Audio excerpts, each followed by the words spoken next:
आपके भीतर का जीवन बोल रहा है कि आप जो भी कर रहे हैं वो काफी नहीं है। मैं बस उसी सच्चाई को एक गूंज बना रहा हूँ। सबसे बढ़कर मैं अब थकने लगा हूँ। तनाव मिटाने वाला और आपके पति या पत्नी को सुधारने वाला गुरु बनते बनते।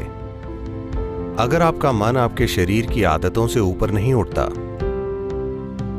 तो मुझे माफ कीजिए, मैं आपसे बात नहीं कर रहा।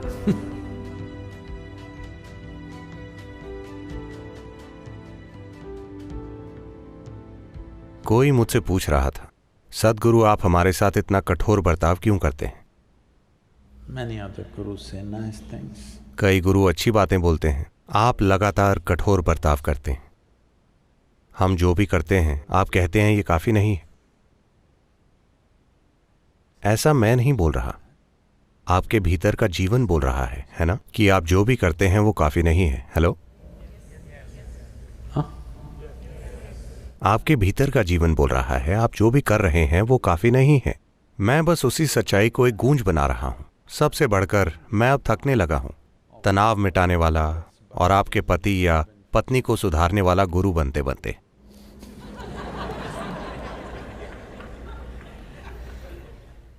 एक योगी का मतलब है कि उसे आपके साथ कुछ ऐसा करना चाहिए जो आपके शारीरिक और मानसिक नाटक से परे हो।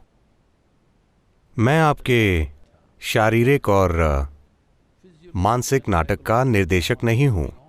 ये दोनों नाटक अच्छे से चलाना आपका काम है ना?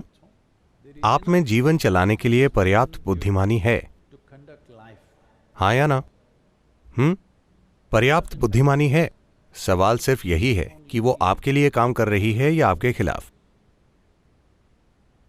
जब आपकी बुद्धिमानी आपके खिलाफ काम करती है तो आपका काम खत्म। हाँ, कोई और आपके खिलाफ काम करे तो उसे मैनेज किया जा सकता है। उसे मैनेज किया जा सकता है। जब आपकी ही बुद्धि आपके खिलाफ काम करने लगे तो आपका काम खत्म। उस स्थिति में कोई संभावना नहीं होती। तो तरीका क्या है? आदि योगी ने आत्मज्ञान पाने के 3 बुनियादी प्रबंधों की बात की। एक तरह के लोगों के साथ जो सप्तऋषि थे, जो 7 बहुत ही केंद्रित इंसान थे, उन्होंने आत्मज्ञान के विज्ञान की बात की और ये खोज दशकों तक चलती रही। इसके लिए आपको एक बहुत तेज बुद्धि और धीरज की जरूरत होगी ताकि आप दशकों तक किसी चीज को थामे रखें, ताकि आप बस एक ही दिशा में केंद्रित रहें। मन के द्वारा अपने मन को एक ही चीज पर रखना एक समय अवधि तक, इसके लिए जबरदस्त क्षमता चाहिए, बुद्धि की क्षमता, ताकि आप किसी चीज पर टिके रहें बिना डगमगाए। अपनी भावनाओं को टिकाए रखना थोड़ा आसान है। तो जब उन्होंने देखा कि जिस तरह वो सप्तऋषियों को सिखा रहे थे, हालांकि शुरू में सभी को लगता है कि वो बुद्धिमान हैं और आत्मज्ञान के विज्ञान की बातें सुनकर उनका मनोरंजन होता है, कुछ समय बाद वो टिके नहीं रह पाएंगे, क्योंकि इसके लिए तेज बुद्धि और धीरज दोनों चाहिए। जो तेज हैं वो कहीं टिक नहीं पाते। वो लोग जो थोड़े मंद हैं, सिर्फ उन्हीं में थोड़ा धीरज है, यह दुर्भाग्य है। तेज और हमेशा पूरी तरह धीरज की स्थिति में भी रहने वाले बहुत कम लोग हैं, ज्यादा नहीं हैं। तो उन्होंने अगली संभावना तब देखी जब उनकी पत्नी पार्वती आई। वो उनके पास जबरदस्त प्रेम और भक्ति के साथ आई थी। तो Because her devotion and love for him was such, he could include her as a part of himself. उनका प्रेम और भक्ति ऐसी थी कि वो उन्हें अपना एक हिस्सा बना पाए और वो शिव का आधा हिस्सा बन गई। वास्तव में भारतीय भाषाओं में पत्नी को अर्धांगिनी कहते हैं, मतलब वो वाकई आपका आधा हिस्सा है।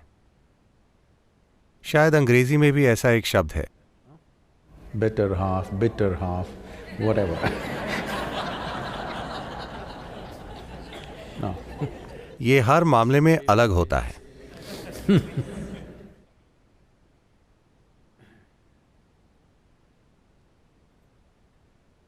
तो उन्होंने ये दर्शाया कि सिर्फ भावनाओं से आप वहां कैसे पहुंच सकते हैं, क्योंकि जब आपकी भावनाएं किसी से जुड़ जाती हैं तो केंद्रित रहना बहुत आसान होता है। जब 18 या 20 की उम्र में आपको किसी से प्रेम हुआ था तो आप उनकी छवि अपने मन से मिटा ही नहीं पाते थे, वो हमेशा वहीं रहती थी, क्योंकि जब आपकी भावनाएं किसी से जुड़ जाती हैं तो आपका मन बस वहीं रहता है।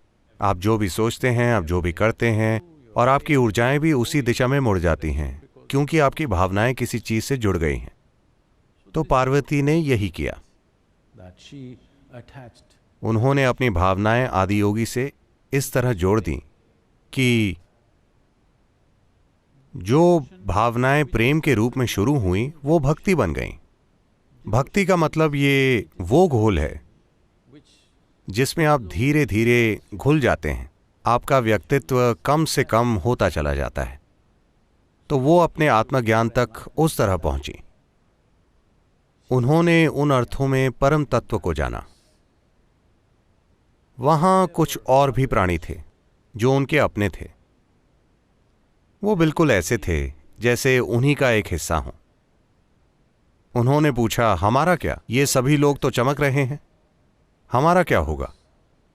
वो बोले, आप इन सभी चीजों की चिंता मत कीजिए, ये बुद्धिमान मूर्खों के लिए है, वो भावनाओं से भरे मूर्खों के लिए है। आप इन चीजों की चिंता मत कीजिए, आप बस यहीं रहिए, आप वैसे भी मेरे हिस्से हैं, आपके लिए कुछ करने की क्या जरूरत है?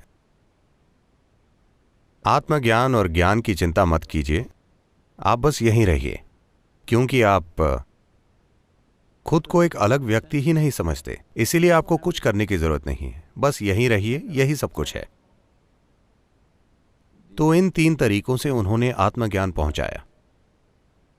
आजकल की दुनिया में आपको बुद्धि से शुरुआत करनी पड़ती है, क्योंकि हर कोई सोचता है उन्होंने सिर्फ स्कूल में विज्ञान पढ़ा है, पर आज दुनिया में हर कोई सोचता है वो वैज्ञानिक है।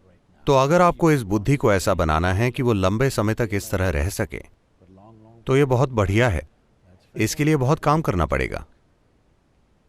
लेकिन आपकी भावनाओं में ऐसा करने की क्षमता है। आपके जीवन में ऐसा समय आया है जब आप किसी से भावनाओं के स्तर पर पूरी तरह जुड़ गए थे, 24 घंटे जुड़े रहते थे। ऐसा हुआ है कि नहीं?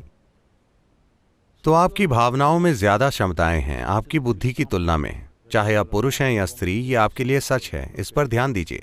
हो सकता है आपका प्रेम इतना केंद्रित ना हो, पर कम से कम आपका क्रोध केंद्रित है, वो भी एक भावना है।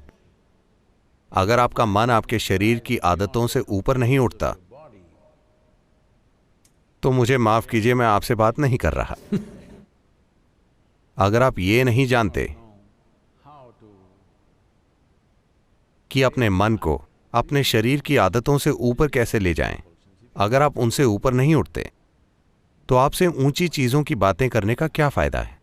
आप अपने जीवन की इच्छाओं के अनुसार नहीं चल रहे, आप बस शरीर के तौर तरीकों से संतुष्ट हैं, बस यही है। क्या यह गलत है? बिल्कुल नहीं, ये बस सीमित है। क्या सीमित होना गलत है? बिल्कुल नहीं। लेकिन अगर ये मेरे साथ हो तो मैं इसे अपने जीवन के खिलाफ एक अपराध मानूंगा। लेकिन अलग अलग लोगों के अलग अलग मापदंड होते हैं, ये बिल्कुल ठीक है। बस यही है कि ऊंची चीजों की बातें मत कीजिए जब आप ये चाहते हैं। ये आपके समय की बर्बादी है और मेरे समय की भी। कुछ शारीरिक चीजों ने लोगों के मन में इतना बड़ा रूप ले लिया है कि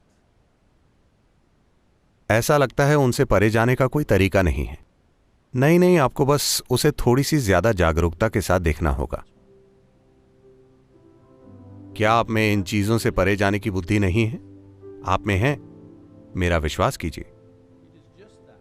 बस यही है कि आपकी बुद्धि इतनी चीजों से बंध गई है कि ये सीधा नहीं सोच पा रही है, क्योंकि छोटी शारीरिक और मानसिक जरूरतों को आपने इतना ज्यादा सजा दिया है, इतना ज्यादा श्रृंगार किया है।